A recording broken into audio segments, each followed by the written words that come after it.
welcome to day 3. So yesterday was a little bit frustrating due to the tree taking a lot longer than I had anticipated. So today I'm going to get a real wiggle on. The first thing I'm going to get done is put another mould worth of these rock faces on.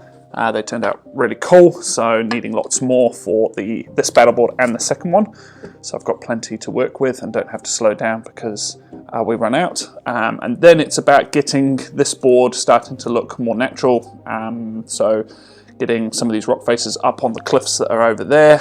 We've got a marshlands village, and I'm going to look at converting these into some cool raised in the sort of floodplain villages that I found a cool bit of concept art to. So there's going to be 3 of those that the players can go inside as well, which would be good. And then mixing up some modelling compound and getting this board covered, ready for some paint tomorrow. And then hopefully, if I get a bit of time, start looking at what we're going to decorate the board with. So saw an awesome tutorial online to make these into some cool big sort of conifer plants, potentially some redwoods. So going to clean these up and look at doing that as well. So big day ahead of me, excited, and got quite a few hours to get some work done.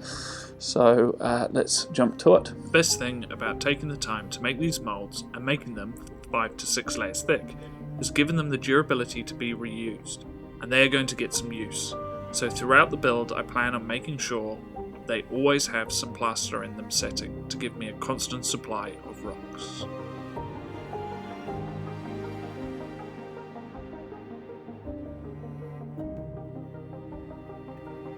So while the rock moulds are setting, I set to work terraforming this polystyrene into something more jungle-like.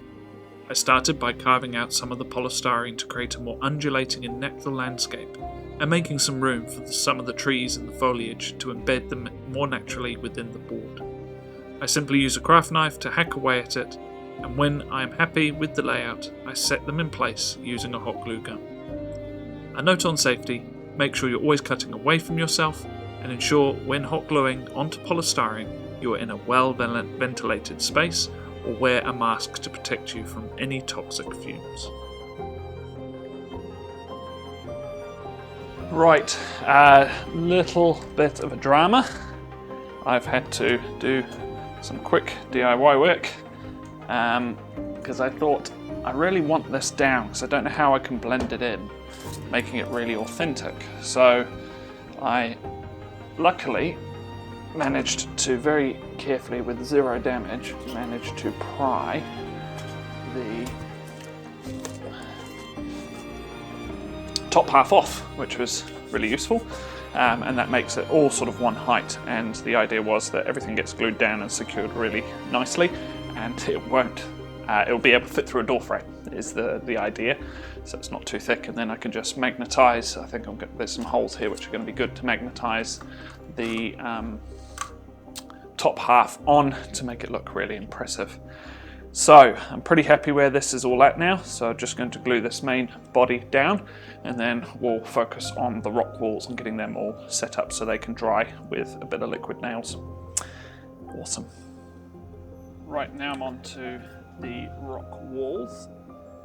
So I'm going to use this, but that takes a while to set. This is just some liquid nails, which I mucked the nozzle up, so I have to just put it out in big blobs, which might work. But I'm going to fast connect it with my hot glue gun because that'll set much quicker, but that'll give it some much more rigidity. And got all my rocks there, and the rest of the mould setting nicely. They're almost done, which is good. And then that's the other half of the tree. So it's all coming together onto the hyperlapse.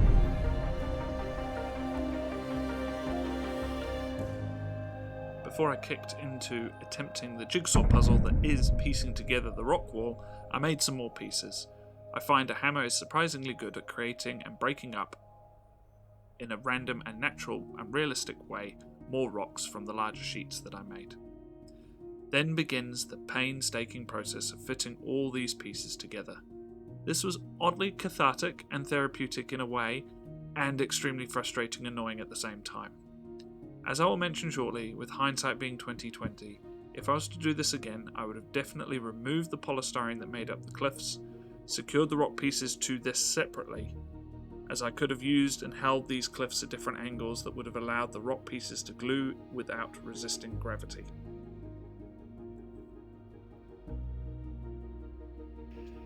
Well, that was a monumental task. So, some learnings from my first time doing a rock wall. Number one, use a flatter surface so you can get some more surface tension on your glue, not these sort of ribbed areas on the polystyrene that I thought made a cool sort of undulating part, but actually made it significantly difficult. And secondly, thinner casts next time because they're quite heavy, so it kept falling off with the glue. So maybe look at something different to the liquid nails. So that's sort of what I want to do for that. I'm going to let that dry a little bit. I might have another coffee break, and then I might get into some modelling compound and actually building up some form around here. Alrighty, so I'm now on to making a modelling compound. Now, I can't get any of Luke's from Geek Gaming Scenics, but I have found a cool tutorial from Neil at Real Terrain Hobbies that I'm going to try for my board. So all you need is toilet roll, water, and some plaster. So let's give it a go. So first thing you need to do apparently is cut into this. And you don't need to do the whole lot apparently. A bit more. Do, right? And then apparently you just rip it all up. The finer the better, but he said it doesn't really matter.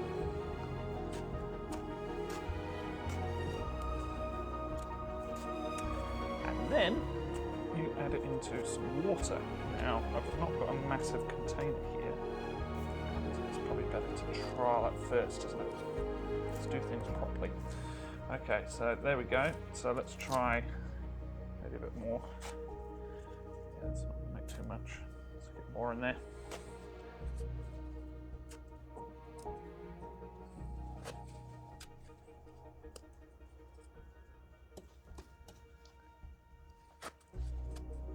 Go.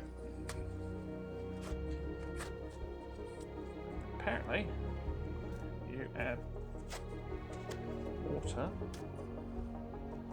That makes a nice, quick drying compound.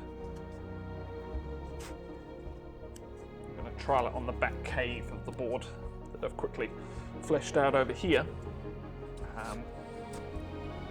just in case it doesn't quite work how I want it to. And then we can go back to the drawing board. So there we go.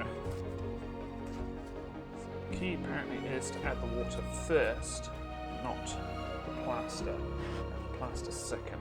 So to use more water than you think you might need, because you can always add a bit more plaster. Alrighty, that's my little water jug. So there. Oh yeah, that's ripping up easy. Should have just put it in and ripped it up, shouldn't I? So ripping it all up. Probably should. Hands, because I don't want wet hands going into the plaster. I got my trusty box of plaster here. So let's add in some. And apparently you just eyeball it, and you want a consistency of cottage cheese. So let's have a look. I'm sort of just adding it in, aren't I? There we go. Let's give it a mix with my stick. It's quite runny. So what the paper does is it sort of binds it together, quickens the drying time.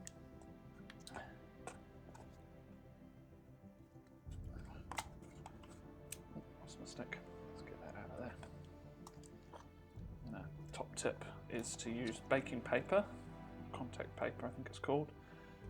baking paper non-stick to under whenever you're making a messy part of your builds, to take away any of the stuff getting stuck to the tape.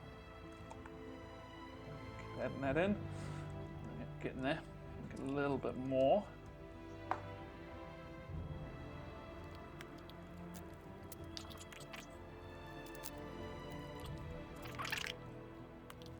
Paper in there. This is quite runny. Meant to be sort of sculpting with it. I reckon we go more paper. Give me a sec. Right, so quickly whipped up some more, and what I've done here is added the water separately to the toilet paper. So apparently that's what causes it not to make a great mix, is when you have the plaster trying to soak in to the water quicker than the paper. So I'm going to give that a real good mix, see if I can get that more cottagey cheesy like. Too much more water. So I'm going to need way more toilet paper actually. Let's do this. Get some more.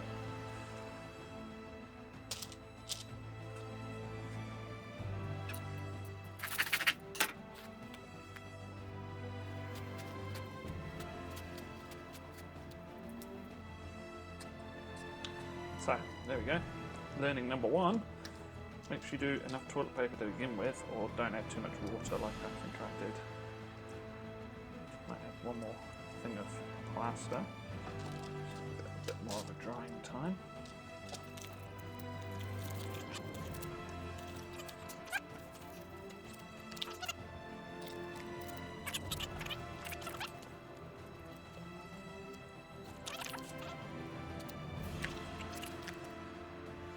Go. That's what I needed.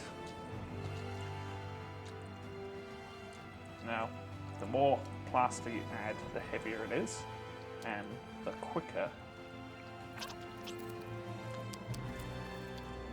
What you do is you slap it on where you want, and then you wait a little bit, and then you sort of can manipulate it a little bit. So, there's only one way to do this, and that's to try it. So, move my contact paper there. Probably know what you're doing. You'll be able to tell me that this is not thick enough yet. Too thick. So it's sort of holding where I want it, which is good.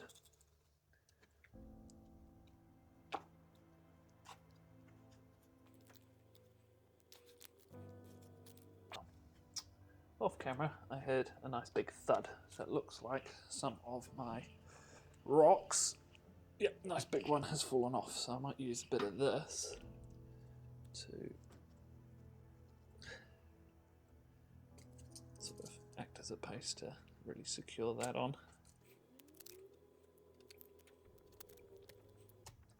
Now, I may have made too much. That might dry before I can actually get it where I want it. But again, gotta learn, gotta try these things. And the other thing I wanted to see is, will it hold above? Might need to wait for it to really sort of thicken there. So a lot of these pieces are loose. Just move that off the thing. Sand all that wood back to give it a nice border later. Just push it all up on there. Well, we do that. Cool. Alrighty. So let's have a look at some of these rocks. How we can sort of merge it into here. Put the microphones on it. Alright. Okay. We'll have a play here. Right. So the modelling compound has worked, which is awesome. It's done exactly what I wanted it to. Lots of learning with it. It dries very quickly. I'd made too much in the first batch, so just got to make sure I watch the amounts that I'm making and work with it until they're done. Otherwise, it goes to waste. I had to throw a big bit out that it's sort of cemented itself to my container. So now we're just going to go super high laps of me trying to cover the rest of this board. I'd like to get that done today, so I've got tomorrow to add some extra textures and paint if possible, and then we'll go from there. So exciting stuff. Stay tuned for the super hyper laps of modeling compound onto a board.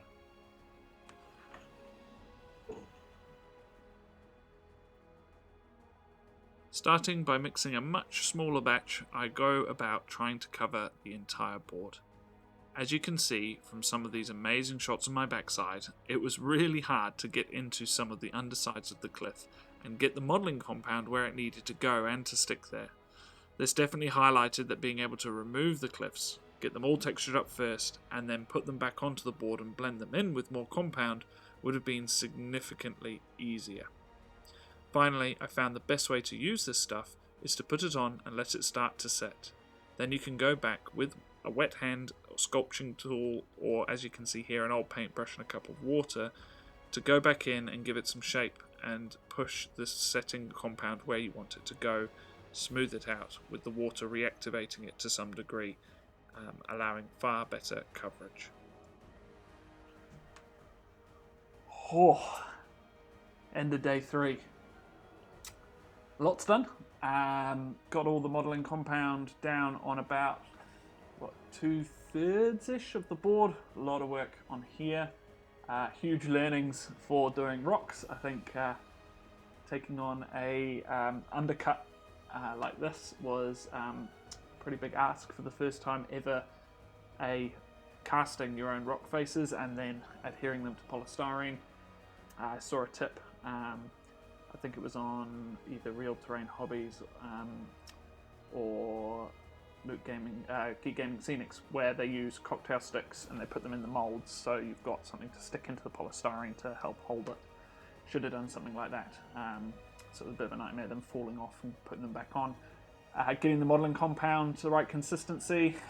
If you look around the board, you might, I'm not sure if you can tell from the camera there, but there's at least 3 different types on here of different consistencies. I think just patience was the key thing I lacked in terms of just waiting until it had reached that right consistency before trying to work with it. So tomorrow, first thing, I'll get another layer of compound all around where I need it to be, and then look at getting a base layer down of brown on the ground just to give it another layer and to cover any polystyrene, and then look at doing some washing techniques on the rocks as well, and finally tackle the bark of the great tree in the middle there.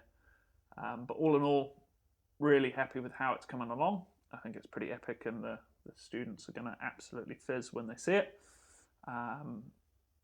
So big day, another big day tomorrow, and can't wait to show it to you guys when it's all finished. 2-week challenge, 2 boards. Day 3, pretty much got this one, all the elements onto it, apart from all the little minor things. So that will be the big thing. Haven't even started the other board, but we'll get there.